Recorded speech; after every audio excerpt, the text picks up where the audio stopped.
In today's video, I'm going to teach you how to remove a watermark from an image in Canva. Before we start, make sure you're logged into your Canva account and that you have the image you want to edit ready in a design. Also, remember to only remove watermarks from images you own or have the rights to edit. First, open your design in Canva and click on Edit.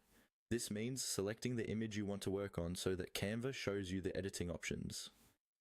When the image is selected, you'll see a toolbar appear, usually at the top or on the side. Take a second to confirm that you really have the right image highlighted, because any changes you make will apply to the selected image only. Once the image is selected, look for the Magic Eraser tool. This is Canva's built-in feature that lets you remove unwanted elements from your image, like text, logos, or watermarks. You'll usually find Magic Eraser under the Edit Image options. Click on Magic Eraser to activate it. When it's turned on, your cursor will change, indicating that you're now in erase mode. Next, follow the on-screen prompts that Canva provides.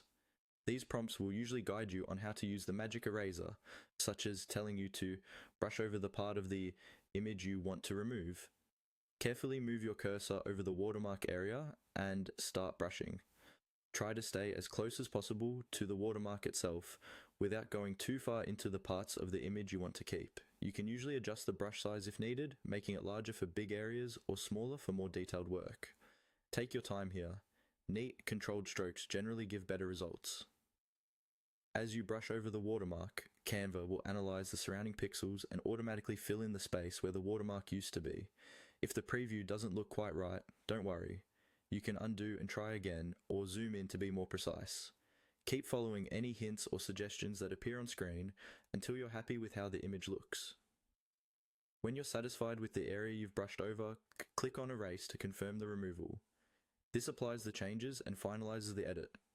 After a moment, the watermark should be gone, and your image will look clean and polished. At this point, you can continue editing your design or download it from Canva once you're finished.